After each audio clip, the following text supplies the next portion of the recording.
नमस्कार मित्रांनो, कसं काय मजेत ना मित्रांनो. आजचा आमचा प्रवास आहे मुंबईचा. आता आम्हाला 8-9 दिवस झालेत गावी राहून. तर आज आम्ही मुंबईसाठी निघालेलो आहे आणि 11:30ची गाडी आहे दापोली ते बोरवली. तर ती 11:30 वाजता येईल. तर आमचा हा आजचा प्रवास आहे मुंबईचा, तो आम्ही तुम्हाला ह्या व्हिडिओच्या माध्यमातून दाखवतो, ते तुम्ही पहा. मुंबईला निघालो म्हणून सोडण्यासाठी कोण कोण आले ते पहा. इथे दिदो बसलेली आहे, इथे प्रथमेश आहे. प्रथमेश येणार नाही, तो संध्याकाळच्या गाडीने त्याच्या काकाबरोबर येणार आहे.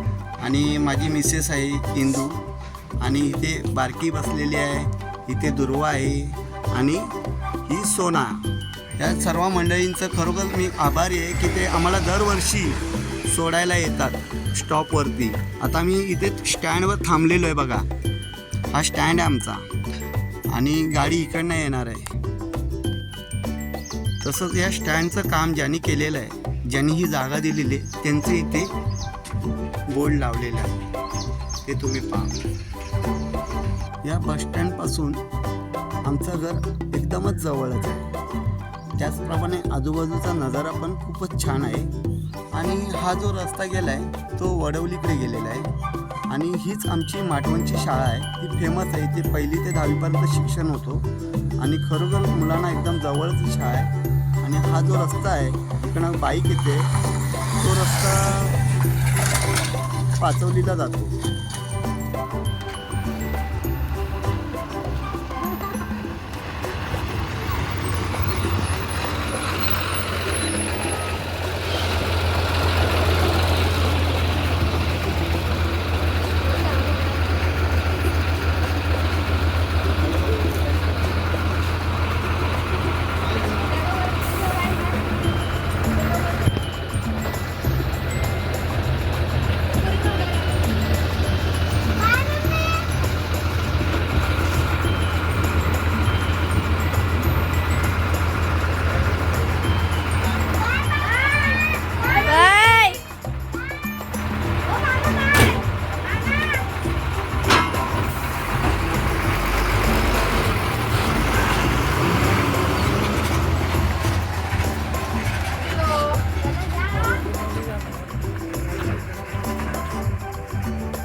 गाडी प्रवास करत आहे आणि गाडीचा आवाज जास्त असल्यामुळे माझा आवाज यायचा नाही, पण तरीसुद्धा मी प्रयत्न करेन बोलण्याचा. आणि जेवढे काही दृश्य मला मुंबई झालं त्यांचं पण मी तुम्हाला टेन्शन काढेन, ते तुम्ही बघा या व्हिडिओच्या माध्यमातून. त्याचप्रमाणे माझ्याबरोबर हिंदू आहे, माझी मिसेस. माझा हा प्रवास कसा वाटतो काय वाटतो ते पण मला तुम्ही कमेंट करून सांगा.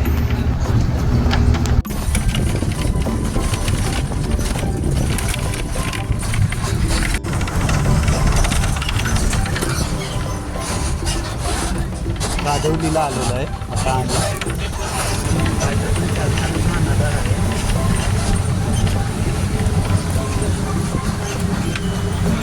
अप्रतिम असा हा नजारा आहे घाटातून जाण्याचा.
मंडणगड डेपो. आता आमची बस मंडणगड डेपोमध्ये थांबलेली आहे.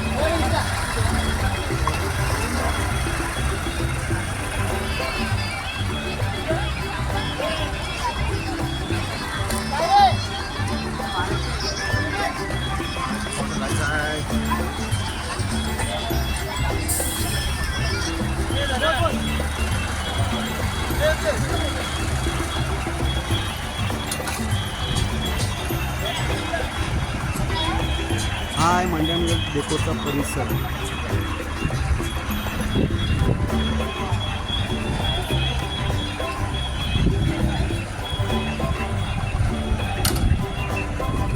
आपली एस टी मंडणगड डेपो बाहेर पडत आहे.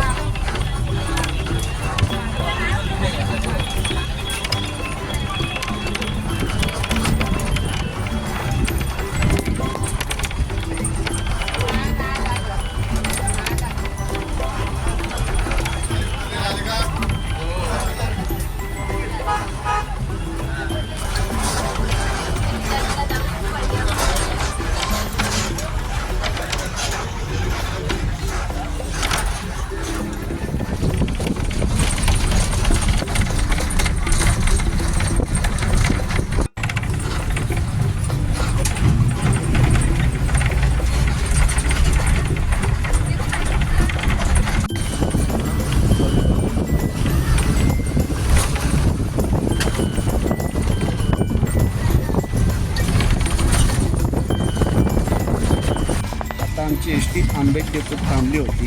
आता ती आंबेड डेपोमधून निघालेली आहे आणि मागे जी नदी लागली त्या नदीचा व्ह्यू खूपच छान होता आणि ती नदी आंबेडची नदी होती.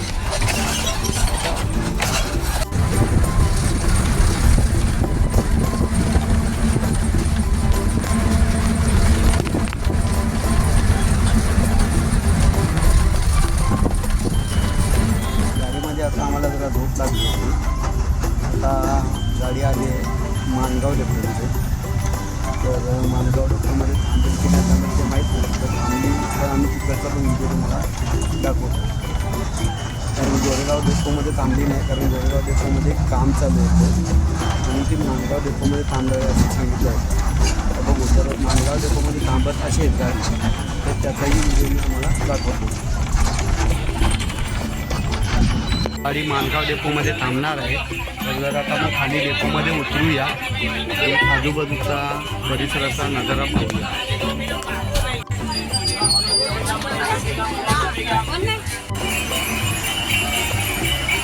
हा आहे माणगाव डेपो. आता जरा पाण्याची ताण लागले पण आज पाणी नाही पित आहे. तर एक 7 अप आणि एक पॅप्सी घेतलेलं आहे इकडनं दुकानातूनच. एक काका असतात या दुकानात. त्या दुकानाचं नाव काय? ठीक आहे. माणगाव डेपोतून निघत आहे आणि पुढचा प्रवास चालू होत आहे. आता डायरेक्ट गाडी पनवेललाच थांबेल. त्याच्यानंतर मध्येच कुठे थांबणार नाही गाडी.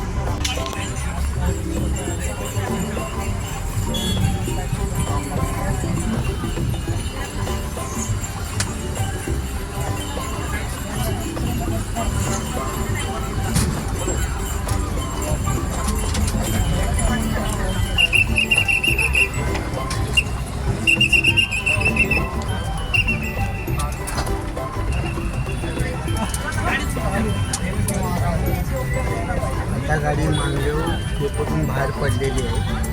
तर ती थेट पनवेललाच थांबणार आहे. हा आहे माणगावचा रिक्षा स्टँड.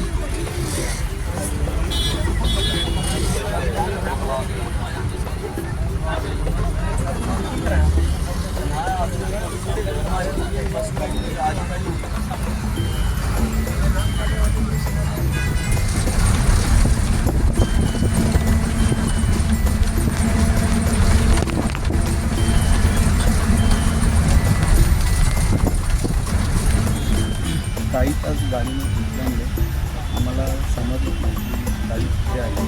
तर समजलं की गाडी पनवेलपर्यंत आली आणि गाडी रामवाडीला पण थांबली होती. पण आम्ही गाडी थांबली आम्ही रामवाडीला सुटलो नाही. आम्ही आता पनवेलपर्यंत आलेलो आहे. इथून आता पनवेलचा पुढे प्रवास चालू आहे मुंबईचा, म्हणजे वाशीच्या नंतर चेंबूरच्या नंतर बँड्राच्या नंतर विलेत आले. तर मी राहायला विलेत आलो आहे, मी तिथे उतरणार आहे. पण गाडी पुढपर्यंत आहे, बोरवलीपर्यंत जाईल.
मित्रांनो, गाडी आता पनवेल डेपोला आले. मी आता पनवेल डेपोमधून बाहेर पडेल आणि मुंबईचा प्रवास सुरू आहे. वाशीच्या नंतर चेंबूरच्या नंतर बँड्राच्या नंतर विलेत आले. तर मी राहायला विलेत आलेला आहे आणि मी तिथेच उतरणार आहे आणि गाडी पुढपर्यंत जाणार आहे, बोरवलीपर्यंत. त्याच्या अगोदर मी व्हिडिओ बनवला नाही, कारण आम्ही काही तास गाडीमध्ये झोपलो होतो आणि गाडी बऱ्यापैकी रामवाडी चालू होती, तर तिथे आम्ही उठलो नव्हतो म्हणून मी तो व्हिडिओ बनवू शकलो नाही. तर गाडी आता पनवेल डेपोपर्यंत आलेली आहे आणि आता पनवेल डेपोमध्ये मी निघू. गाडी आता पनवेल डेपोतून बाहेर पडत आहे आणि मुंबईच्या प्रवासाला सुरू करत आहे.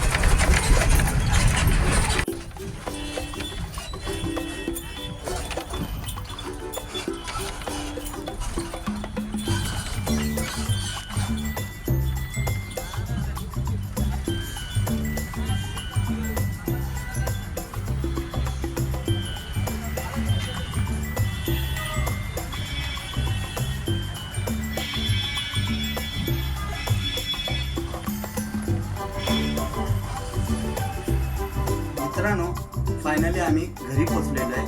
प्रवास जरा भरपूर लांबचाच झाला आणि ट्रॅफिक असल्यामुळे आम्हाला घरी यायला उशीर झाला, म्हणून पहिला फ्रेश होऊन घेतला आणि बोललो मग व्हिडिओ बनवूया.